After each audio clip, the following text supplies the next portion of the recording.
The evening rain had just stopped, leaving the parking lot of Rosie's Diner glistening under the neon lights. Located just off Interstate 75 in northern Georgia, the diner was a local institution, the kind of place where truckers, families, and travelers all found comfort in bottomless coffee and home-style cooking. The smell of fried chicken and fresh biscuits drifted through the humid air, mixing with the scent of wet asphalt and pine trees from the nearby woods. Inside, the Friday night crowd filled most of the vinyl booths and counter stools. The jukebox played old country classics while waitresses in retro uniforms moved efficiently between tables. It was the kind of evening where everyone knew what to expect, where the rhythm of small-town life played out in predictable, comforting patterns, until the thunder of engines shattered that peace. The sound started low and distant, like an approaching storm, then grew into a deafening roar that made the windows rattle in their frames. Conversations stopped mid-word. Coffee cups paused halfway to lips. Every person in the diner turned toward the front windows as 11 massive motorcycles rolled into the parking lot, their chrome and steel gleaming under the streetlights. The riders dismounted with the synchronized precision of people who'd been doing this for decades. Black leather vests adorned with patches that needed no introduction. Hell's Angels. If you believe that family comes in unexpected forms, that courage has no age limit, and that the past never truly leaves us, then take a moment to like, comment, and subscribe to Road Warriors Chronicles. Tell us in the comments where you're watching from today, because this story will show you that sometimes the most unlikely encounters lead to the most profound reunions. The bikers moved toward the entrance with the kind of confidence that comes from years on the open road. They were an imposing sight, weathered faces, arms covered in intricate tattoos, heavy boots that announced each step. Their presence filled the space before they even opened the door. Leading them was a woman in her mid-50s, tall and solid with salt and pepper locks pulled back in a thick ponytail. Her name was Dominique Queen Washington, and the patches on her vest marked her as president of the Peachtree chapter. Her face bore the map of countless miles, laugh lines around her eyes competing with the harder edges that came from a life lived outside society's neat boundaries. Inside Rosie's Diner, the atmosphere shifted dramatically. The easy Friday night energy evaporated, replaced by a tense silence that felt thick enough to touch. Parents instinctively pulled children closer. A young couple near the window suddenly became very interested in their plates. The waitress, a woman in her 30s named Kathy, clutched her order pad tighter, her professional smile wavering as she calculated whether to approach their table or wait for someone else to do it. But there was one person in that diner who didn't feel the fear rippling through the room. A little girl, no more than 8 years old, sat in a corner booth with her grandfather. Her name was Zara Thompson, and she had the kind of fearless curiosity that only children possess before the world teaches them who to be afraid of. While everyone else watched the bikers with varying degrees of anxiety and suspicion, Zara's dark eyes lit up with pure fascination. She'd never seen anything like this before, and her young mind saw only the interesting, the different, the exciting. The Hells Angels settled into 3 large booths along the back wall of the diner. They moved with deliberate calm, their presence commanding the space without a single aggressive gesture. Queen took her seat facing the entrance, her sharp eyes scanning the room once before she relaxed into a comfortable posture. The other bikers followed her lead, the creak of leather filling the silence as they settled in. Kathy approached their tables with visible nervousness, her hands trembling slightly as she distributed menus.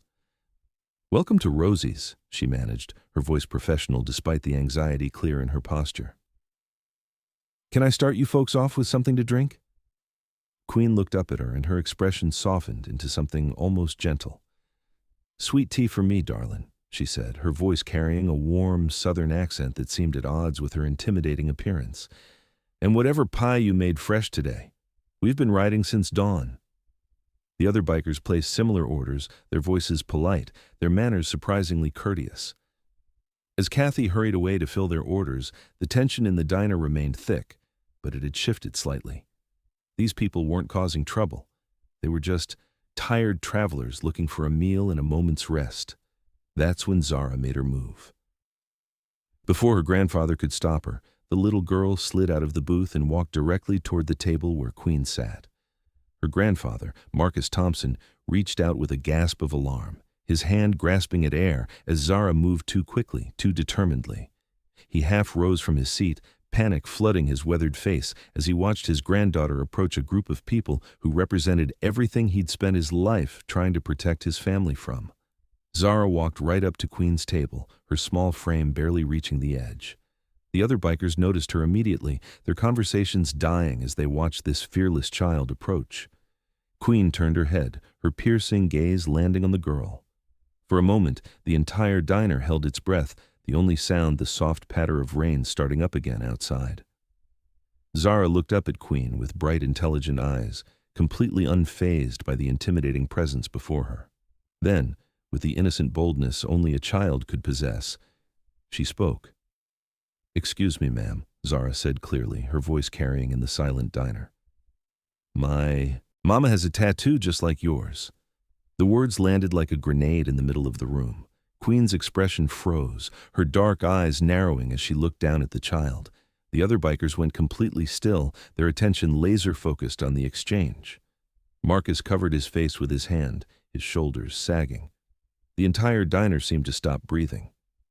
Queen slowly set down her sweet tea, which Kathy had just delivered with shaking hands. Her gaze moved from Zara's innocent face to her own exposed forearm, where an intricate tattoo was clearly visible. It was a distinctive design, a crowned lioness standing over broken chains, surrounded by flames and stars, with specific symbols woven into the mane that represented her chapter. It wasn't the official Hell's Angels death head, but it was distinctive, meaningful, and not something you'd see on someone who'd just wandered into a tattoo shop on a whim. "Just like mine," Queen repeated slowly, her voice low and controlled. Her eyes, sharp and assessing, studied the girl with an intensity that would have made grown adults uncomfortable, but Zara just nodded enthusiastically. "Yes, ma'am. She has a lion with a crown and fire and chains on her back. I saw it once when she was getting dressed for work. She told me it was from before I was born, from when she was young." The atmosphere in the diner shifted from tense to absolutely electric. Queen's jaw tightened almost imperceptibly. One of the other bikers, a massive man with a gray beard and arms like tree trunks, leaned forward, his eyes locked on Zara. Another biker, a lean woman with red hair pulled back in a braid, exchanged a meaningful glance with Queen. Marcus finally found his voice. "Zara!" he called out, his tone sharp with panic. "Come back here right now. I'm so sorry, folks. She doesn't know any better. She's just a child." Queen raised one hand, a simple gesture that silenced him immediately. Her attention remained fixed on Zara, studying her face with an intensity that spoke of recognition, trying to break through layers of time and distance. "What's your mother's name, sweetheart?" Queen asked, her voice gentler now but still carrying an edge of something deeper. Zara beamed, happy to answer. "Her name is Dr. Simone Thompson. Well, it used to be Simone Williams before she married my dad, but he passed away when I was little." If the diner had been quiet before, it was a tomb now. Queen's face, which had been merely serious, went completely still. Something flickered behind her eyes, a flash of recognition, of memory, of something profound and painful that she'd locked away years ago. The massive biker with the gray beard sat back heavily in his seat, muttering, "No way, no damn way." The red-haired woman's eyes went wide, and she whispered something to the biker next to her.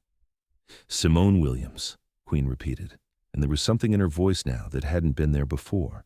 Not anger, but shock. Deep, bone-rattling shock.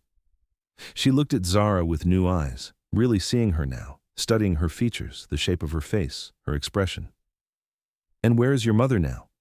"She's at work," Zara said simply. "She's a doctor, a surgeon. Grandpa takes care of me when she has late shifts at the hospital." She pointed back at Marcus, who looked like he might pass out. Queen was quiet for a long moment, her expression unreadable. The other bikers remained frozen, watching their president, waiting for her lead. The massive man with the gray beard leaned forward again, his voice barely above a whisper. "Queen, if this is who I think it is." Queen held up her hand again, silencing him. She gestured to the empty space beside her in the booth. "Why don't you sit down for a minute, Zara? I'd like to hear more about this tattoo your mama has." Marcus started to object, rising from his seat, but something in Queen's expression stopped him. It wasn't threatening. It was something else entirely, something that looked almost like vulnerability, like a door to the past had just been thrown open, and she was seeing ghosts she thought were long buried. Zara climbed up into the booth with the fearlessness of a child who didn't yet understand that the world expected her to be afraid. She sat next to Queen, her little legs swinging above the floor, a bright smile on her face. "It's really beautiful," Zara continued. "Mama doesn't show it very much. She keeps it covered for work. But I saw it once when she was changing, and I asked her about it because it looked so cool." "And what did she tell you?" Queen asked, her voice softer now, almost tender. "She said it was from when she was young and free, before she became a doctor and a mama. She said she used to ride motorcycles with people who became her family. She called them her brothers and sisters of the road." Zara looked up at Queen with innocent admiration. "Are you one of those sisters?" The question hit like a physical blow. Queen's weathered face showed genuine emotion for the first time, a crack in the tough exterior revealing something raw underneath. She looked away briefly, her jaw working as she processed something deeply personal. When she looked back at Zara, her eyes were different, warmer somehow, but also filled with an old pain that hadn't quite healed. "Maybe I was," Queen said quietly. "A long time ago. Tell me, Zara, does your mama ever talk about those days? Does she mention anyone named Dominique? Or maybe Queen?" Zara scrunched up her face, thinking hard. "I don't think so. She doesn't really talk about it much. Grandpa says Mama had a different life before she became a doctor. He didn't approve. But Mama says those years taught her who she really was." Queen nodded slowly, as if confirming something to herself. She reached into her vest pocket and pulled out her phone. "Zara, I'm going to ask you something, and you can say no if you want. Would it be okay if I called your mama? I think she and I might have some catching up to do." Before Zara could answer, Marcus was at the table, his face tight with protective concern and barely contained anger. "I don't think that's appropriate," he said firmly, though his voice shook slightly. "Zara, come back to our table right now." Queen looked up at him, and for the first time since entering the diner, she smiled. It transformed her face completely, revealing the warmth beneath the hardened exterior. "Mr. Thompson, I understand your concern. I know what we look like. I know what people think when they see us. But I promise you, I mean no harm to your granddaughter or your daughter." She paused, her expression becoming more serious. "If Simone Williams is who I think she is, then she and I rode together many years ago. We were sisters. We were family." "Family?" Marcus's voice was sharp with disbelief and old resentment. "You people were the reason my daughter nearly destroyed her future. She ran with your kind for 3 years, came home covered in tattoos, angry at everyone who loved her. It took her years to get into medical school, to become the respectable woman she is now. Years to undo the damage." Queen's expression didn't change, but something sad and understanding entered her eyes. "I know," she said quietly. "And you're right to be angry. The life we lead isn't for everyone, and it's not an easy life. Simone left because she wanted something different, something more. We respected that choice because we loved her." She leaned forward slightly, her voice becoming more intense. "But Mr. Thompson, if Simone never told you, let me tell you now. Your daughter saved lives during her time with us. She was pre-med even then, and she used her knowledge to treat injuries when brothers and sisters got hurt and couldn't go to a hospital.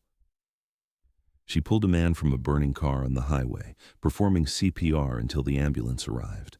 She talked a young woman out of taking her own life, sat with her through the night when she had nowhere else to turn, and she organized a blood drive that saved a member's child who needed an emergency transfusion." Queen's voice grew even softer. "Simone Williams was one of the finest people I've ever known. She had a gift for healing, even back then. We knew she was meant for more than the road could give her, and when she told me she wanted to leave, to go to medical school, to build a different life, I'm the one who told her to go. I'm the one who made her promise not to look back." The diner remained silent, every patron now openly watching the exchange. Marcus's expression wavered, shock and something that might have been understanding replacing his defensive anger. His hand trembled as he gripped the back of the booth. "She never told me any of that," he said quietly, his voice breaking slightly. She just came home one day, said she was done with that life, and threw herself into her studies. I thought she'd finally come to her senses. She did, Queen said gently. But not in the way you think. She didn't leave because she realized we were bad for her. She left because she realized she had a calling, a purpose that required a different path, and we loved her enough to let her go. If this story is touching your heart, please hit that like button and share this video. Subscribe to Road Warriors Chronicles so we can keep bringing you stories that prove family comes in many forms and that our past shapes us in ways we might never fully understand. Queen pulled out a business card and placed it on the table. This is my number. I would very much like to speak with Simone if she's willing, but I'll leave that choice to her. She looked down at Zara with genuine warmth. Zara, it was an honor meeting you. You're a brave little girl. Zara grinned. Will you tell me stories about when my mama rode motorcycles? If she says it's okay, I'll tell you everything, Queen promised. She looked back at Marcus. We'll finish our meal and be on our way. We don't want to cause any trouble here. Marcus picked up the business card with trembling fingers, staring at it as if it contained secrets he'd never wanted to know. Then he took Zara's hand and led her back to their booth. The little girl waved at Queen, who waved back with that same genuine smile that transformed her entire presence. The bikers finished their meal in relative quiet, though the atmosphere in the diner had changed completely. The fear had dissipated, replaced by curiosity and even a strange respect. Conversations resumed, but they were quieter, more thoughtful. People kept glancing at the bikers' table, seeing them differently now. When they stood to leave, Queen left a $150 bill on the table, far more than their meal cost. As they filed out, Queen paused at Marcus's booth one more time. Zara looked up at her with bright, happy eyes. Tell Simone that Queen says the lioness never forgets her pride, Queen said softly. She'll know what it means. Then she and her brothers and sisters walked out into the rainy night, their boots heavy on the floor, their presence no longer threatening, but somehow noble, somehow right. That night, when Dr. Simone Thompson came home from her shift at the hospital, exhausted from a 12-hour surgery, her father met her at the door with an expression she'd never seen before, a mixture of shock, confusion, and something that might have been understanding. Dad, what's wrong? Simone asked immediately, dropping her bag and moving toward him. Marcus handed her the business card, his hand still trembling slightly. A woman named Queen came to Rosie's tonight. Zara walked right up to her and told her you had the same tattoo. Simone's face went completely white. Her hand flew to her back, where beneath her professional blouse, the crowned lioness tattoo lay hidden, a permanent reminder of who she'd once been. Queen was here, she whispered, her voice barely audible. Dominique was here. She wants you to call her, Marcus said quietly. She said to tell you the lioness never forgets her pride. He paused, his expression softening in a way Simone hadn't seen in years. Baby girl, she told me things about what you did when you were with them. Things you never told me. Simone sank into the nearest chair, the business card trembling in her hands. Tears filled her eyes, spilling over before she could stop them. I couldn't tell you, Dad. I knew you'd never understand. But those people, they saved me when I was lost. They gave me a family when I felt like I didn't belong anywhere. Yes, it was dangerous. Yes, I made choices you wouldn't have approved of. But I also found myself there. I found my purpose. Why did you leave? Her father asked, his voice gentler than she'd heard in years. Simone looked down at the card, running her thumb over the embossed number. Because Queen told me to. She saw that I wanted to be a doctor, that I had this calling to heal people in a bigger way. She said I deserved more than the road could give me, that my gift was too important to waste. So she made me promise to leave, to go to medical school, to build the life I was meant for. It was the hardest thing I ever did, walking away from them. They were my family. Zara came running into the room, still full of energy despite the late hour. Mama, did Grandpa tell you? I met your biker friends. Well, one of them. Queen. She was so cool, Mama. She said you were family. Simone pulled her daughter into her arms, holding her tight as tears streamed down her face. Yeah, baby, they were family. They still are. Later that night, after Zara was asleep and Marcus had gone to bed, Simone sat in her kitchen with her phone in her hand, staring at Queen's number. 15 years had passed since she'd left the Peachtree chapter. 15 years since she'd traded her leather vest for a white coat, her motorcycle for a sensible sedan, the open road for operating rooms and hospital rounds. She'd built a good life, a successful life, a respectable life. She'd become everything she'd dreamed of becoming. But that tattoo on her back, the crowned lioness rising from broken chains, that was a reminder of who she'd been, who in some fundamental way she still was beneath the titles and degrees. She dialed the number. It rang twice before a familiar voice answered, deeper and more weathered than she remembered, but unmistakable. "This is Queen." "The lioness remembers," Simone said softly, her voice thick with emotion. She never forgot her pride. There was a long pause, then Queen's voice, rough with feeling. "Phoenix, oh my God, Phoenix, I can't believe it's really you." They talked for hours that night, sharing memories of the roads they'd traveled together, the brothers and sisters lost along the way, the lives they'd saved, and the mistakes they'd made. They talked about the lives they'd built in the years since they'd last seen each other, Simone's journey through medical school and residency, her marriage and loss, her daughter and career, Queen's life on the road, the chapters she'd led, the young people she'd mentored, the causes she'd fought for. They shared regrets and choices, laughter and tears, and a deep connection that 15 years and two completely different worlds couldn't break. A week later, Queen and three brothers came to dinner at Simone's house. Marcus, nervous but softened by Queen's honesty at the diner, watched as these rough-looking bikers made his daughter laugh until she cried, until the serious, composed surgeon he knew disappeared, and the young, free-spirited Phoenix emerged, alive in a way he hadn't seen in years. Zara sat wide-eyed as she heard stories of a mother she'd never known, fearless, wild, and brave. A woman who wasn't just a surgeon in pressed scrubs, but a legend in her own right, someone who'd lived life on her own terms before choosing a different path. Queen pulled out an old photograph, worn and faded, showing a younger Simone on a motorcycle, her dark skin glowing in the sunlight, a grin on her face that spoke of pure freedom and joy. "You were one of us," Queen said, her voice full of affection. "You always will be." Before leaving, Queen crouched down to Zara's level. "Your mama is one of the bravest women I've ever known. She lived with honor on the road, and when she realized she had a different calling, she had the courage to follow it. That takes more strength than most people will ever have. Remember that." As the bikers rode off into the evening, Simone stood on her porch with Zara and her father, feeling whole for the first time in years. She'd thought she had to bury Phoenix to become Dr. Thompson, that she had to choose between the woman she'd been and the woman she'd become. But standing there, watching the taillights disappear down the street, she understood that she was both, the road and the hospital, Phoenix and Dr. Thompson, the past and the present. Marcus put his hand on her shoulder, and when she looked at him, she saw tears in his eyes. "I'm sorry," he said quietly. "I'm sorry I never understood what they meant to you. I see it now. They were your family." Simone squeezed his hand. "And so are you, Dad. I'm lucky to have both. I wouldn't be who I am without either of you." If this story reminded you that our past shapes us but doesn't define us, and that family comes in forms we never expect, please like and share this video.